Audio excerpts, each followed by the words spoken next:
My full name is Cansfield and I'm from London, East London. I was working PR and I was going hell for leather in my job. I was having a lot going on in my personal life and I found a boutique fitness gym called Cycle around the corner who just opened up, and it's a spin studio. And they were giving out, sort of complimentary credits to companies in the area. So I was like, cool, and I was kind of into the gym. I was into, at the time I was actually anorexic. So I was into the gym and I wasn't eating very well, but I was kind of into my fitness, trying to keep, I thought, healthy.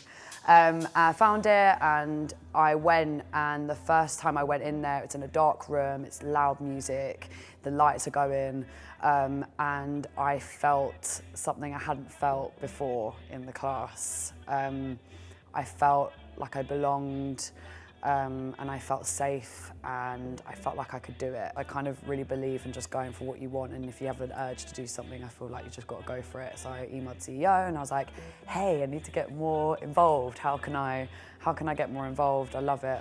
She knew me. She was like, why don't you audition to be an instructor?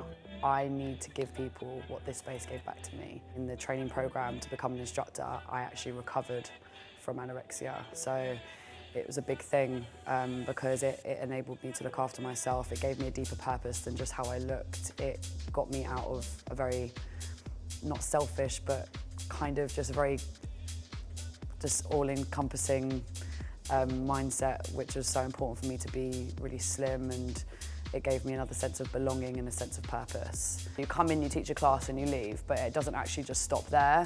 The engagement with your community and staying proactive is really, really important. So I engage with my clients via social media. I'm very personable, as I said earlier. Like I'm very open. Like you kind of know who I am, you kind of know what you're getting. So even I've made some of my bestest friends through my clients. So even if it comes to a point where there's people riding or coming to ministry like 4 times a week, it kind of gets to that personal stage, and when you connect with people, you just connect. Instagram is the place to be. It allows you to connect with people, it allows you to inspire people, you get to know people, know where you are, when you're there, what you're doing. So that is the best way. And also before and after class, so important. Pre and post class are so important to connect with people. I'm really big on not just getting you to move your body. I'm really, really big on getting you to move emotionally, mentally, spiritually. So I've been called the preacher a few times. Love to preach a little bit, but that's who I am. Like for me, when you're exercising, it's not just like pick up a dumbbell and lunge. It's not just like getting on, on the treadmill and running. It's actually, okay, like what are you saying to yourself? How are you speaking to yourself? What is the internal dialogue that's going on? You have to hold yourself really well to be a trainer. Like there's so many of us out there, and if you can't hold yourself in a room full of people, how can people trust you? So it's just trusting that. Not everyone's gonna like you either, and that's okay. It's totally okay. My advice to anyone being a trainer would be to remember to look after yourself.